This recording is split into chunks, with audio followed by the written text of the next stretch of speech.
lihat cuplikan berikut ini ya, Kang ya.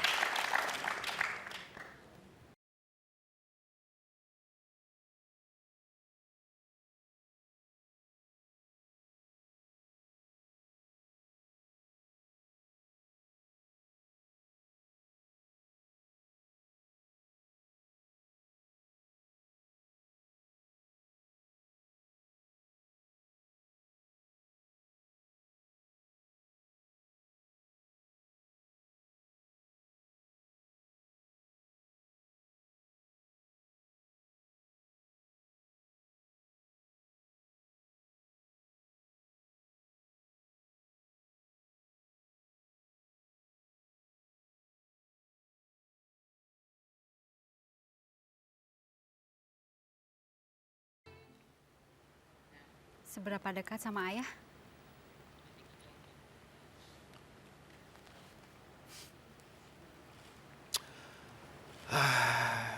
Susah ceritanya.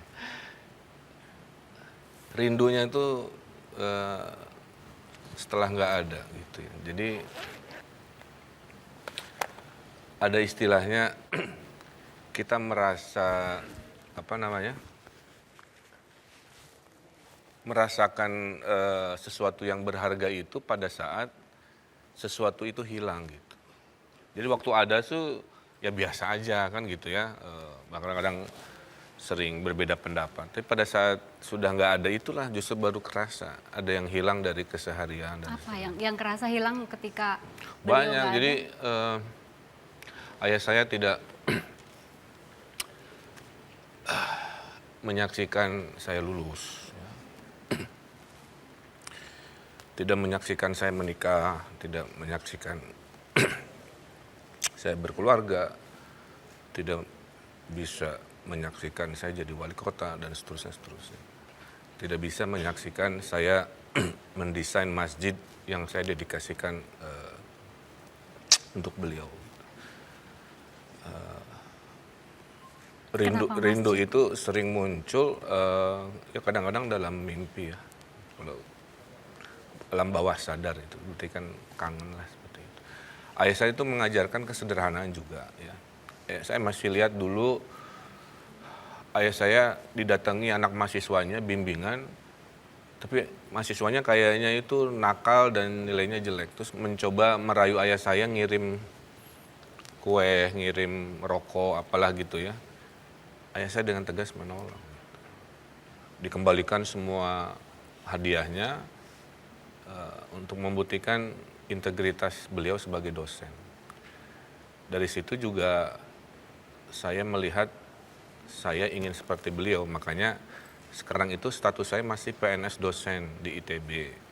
Karena dalam darah saya mengalir darah mengajarnya almarhum ayah saya dan ibu saya juga. Gitu. Nah dari ibu saya ternyata ayah dan ibu saya itu bertemu zaman mahasiswanya itu jadi aktivis Kesatuan Aksi Mahasiswa Indonesia, demo-demo juga. Jadi semangat perjuangannya mungkin sedikit dua dikit gitu ya, datang dari semangat ayah saya, ibu saya. Gitu. Dan yang paling mengharukan itu ayah saya ini almarhum masih suka menolong saya sampai hari ini gitu. Menolong dengan cara? Jadi gini, pada saat saya pilkada misalkan, ada lawan politik saya udah siap mau black campaign. Pas tahu saya anaknya Pak Aceh, dia berubah 180, jadi mendukung saya.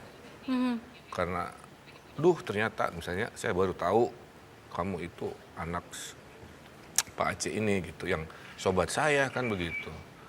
Akhirnya yang tadinya mungkin saya akan dilakukan black campaign, tiba-tiba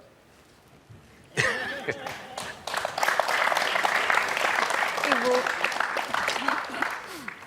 bawa apa ini, Bu? Surabi. Surabi? Boleh dilihatin, Kang? Surabi. Kenapa surabi, Ibu? Surabi cinta. Jangan surabi cinta. bikin sendiri soalnya. Dibikin sendiri. Mau dicicip dulu atau Kang? Ya siap. Boleh? Sok, mangga. Jadi surabi, terus ketan goreng sama pisang goreng. Bedanya surabi sama surabi yang biasa, oncom gitu apa Kak? Enggak, soalnya ini resepnya spesifik. Resep cinta. Resep cinta. Itu boleh percaya boleh enggak lah ya. Saya kalau ke Jakarta sebelum jadi wali kota ya, selalu dibekali ibu saya 3 jenis makanan ini. Surabi, bikinan ketan. ibu sendiri, kemudian ketan digoreng dan pisang goreng. Dan yang lebih istimewa, pisang goreng ini salah satunya dari pisang yang ditanam di depan ya, Di Di halaman. Enggak di di, belakang. di tanah orang. Cuma nggak dipakai tanahnya gitu kan. Tapi poinnya adalah berarti kan pohon pisangnya dirawat, dipelihara, dipetik hasilnya, dimasak. Waktu masak kan ini buat anak saya, kan pakai cinta juga. Maka waktu dimakan itu beda dengan pisang goreng yang beli dimanapun juga gitu. Jadi Surabinya juga lain ya. pesan buat para pemirsa, kalau memasak, masaklah dengan cinta. Iya. Ibu waktu maju mencalonkan diri jadi wali kota, izin dulu ke Ibu atau curhat dulu atau apa gitu minta pertimbangan Bu? Iya, dia datang ke saya. Kalau seandainya karena Pak Dada sudah 2 kali dipilih, apa jadi tidak mungkin dipilih lagi. Kalau saya ikutan, gimana gitu pendapat saya. Tapi saya tanya dulu, maksudnya apa gitu, tujuannya apa gitu. Kalau tujuannya, kata saya, kalau tujuannya cari jabatan tidak perlu. Saya bilang, kalau tujuannya cari duit juga tidak perlu, karena sudah punya perusahaan dan duit yang dihasilkan oleh perusahaan sendiri kan tidak harus dipertanggungjawabkan ke masyarakat. Kalau wali kota kan harus ke. Kemudian kalau cari popularitas juga itu tidak perlu gitu. Terus dia jawabnya, kan saya mengikuti pesan mama gitu. Saya kan kaget ya pesan mama, yang mana saya tidak pernah menyebutkan kamu harus jadi pejabat, harus jadi ini, enggak. Terus dia bilang, kan suka selalu dikumandangkan, disampaikan, khairun nas anfa'uhum linas gitu. Sebaik-baik manusia itu yang bisa memberi manfaat kepada orang lain. Ternyata dikira saya tidak didengar gitu, ternyata disimak. Dan Ibu langsung izinkan atau aduh jangan deh nanti takut ini takut itu Soalnya gitu nggak Bu? boleh malah. Asalnya saya rada gini, saya bilang itu yang saya lihat sebagai masyarakat biasa, saya suka melihat ada yang demo, kemudian kemacetan, sampah di mana-mana dan sebagainya gitu. Saya bilang nanti itu masalah tuh sangat banyak. Tapi kata dia begini, jadi kalau melalui keilmuan yang saya dapat, oleh Allah diberikan ilmu melalui sekolahnya, sepertinya ada masalah yang bisa diselesaikan oleh ilmu yang saya miliki gitu. Walaupun mungkin tidak semua katanya gitu. Tapi kalau misalnya seperti mama ketakutan ini, itu saya diam saja, mana yang lebih berdosa gitu. Jadi saya menyadari, oh berarti saya memberi ketakutan itu salah gitu. Jadi saya bilang, iyalah kalau begitu, tapi niatnya harus tetap bersih, lurus, niat ibadah kepada Allah melalui ilmu yang diberikan Allah kepada dia gitu. Jadi untuk kebaikan. Kang, sosok ibunda untuk Akang apa? Iya, di balik lelaki sukses kan ada wanita-wanita hebat di belakang. Dan di balik wanita hebat ada kartu kredit 4. Ibu saya ini kalau ibaratnya HP bersama keluarga adalah sumber energi hidup saya. Doa ibu saya ini doa yang melindungi saya. Gitu ya.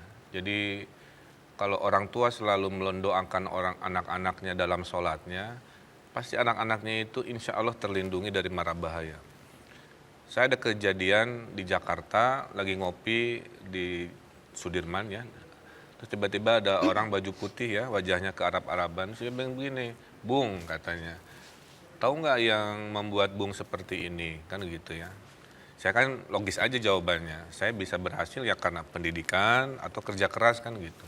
Dia bilang bukan, yang bisa membuat Bung begini adalah doa ibu di Bandung gitu.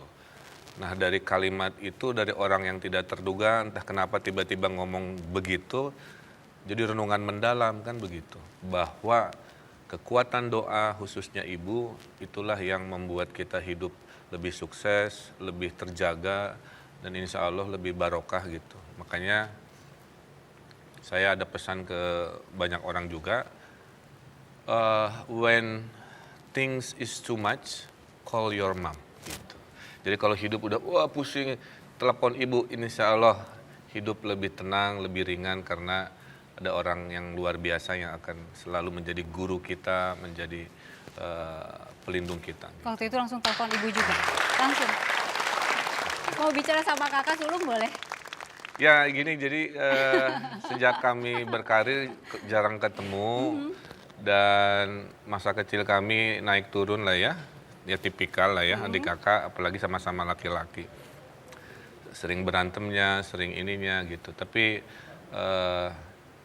jejak-jejaknya saya ikuti. Ke SMP 2 saya ikut, SMA 3 saya ikut, ke ITB saya ikut. Jadi ikut jalur kakak saya. Oke.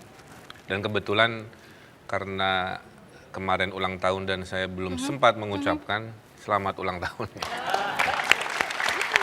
Sedikit saja ya untuk kakak, ini adik yang penurut atau kumaha Kang? Ini adik yang pesaing. Gitu. Jadi memang kita sama-sama aktif dan lain sebagainya, tapi masing-masing bawa ego tidak mau mengikuti. Jadi kalau saya ikut misalkan aktif di satu tempat, kenapa Emil ngambil di Paskibra karena saya tidak ikut di Paskibra. Samanya cuma satu, main bola gitu aja. Oh itu ya samanya. Jadi pokoknya adik ini pesaing banget gitu ya Kang? Nggak mau ada di bawah bayang-bayang. Ibu, mungkin harapan dari Ibu, ini putra kedua Ibu jadi wali kota, ada harapan Bu? Ya bagi saya jadi apapun dia tetap jadi waladun solihun jad'ulahu, jadi anak saya yang soleh yang selalu mendoakan dalam posisi apapun, dan semoga tugas di pemerintahan di Bandung ini menjadi tujuannya kan katanya Bandung juara, tapi saya harapkan juara dari keimanannya, juara dari kebersihannya, juara dari keramah tamahan orang Bandung, karena orang Bandung terkenal someah hade kasemah, tahu artinya? Someah, ramah, hade kasemah, baik jadi, kepada tamu. Iya gitu. Jadi itu seperti itu. Dan juara dari sisi motekarnya. Motekar itu tahu nggak? Motekar teh apa ya? Kreativitas. Oh, iya. Kang, apa yang mungkin menurut Akang, aduh ingin membahagiakan ibu, tapi belum kesampaian gitu Kang? Ya, satu sih, karena saya harus mengukur diri saya ya. Ibu saya itu memimpikan saya jadi khotib sholat Jumat. Belum sampai sekarang? Belum sampai, masih belajar.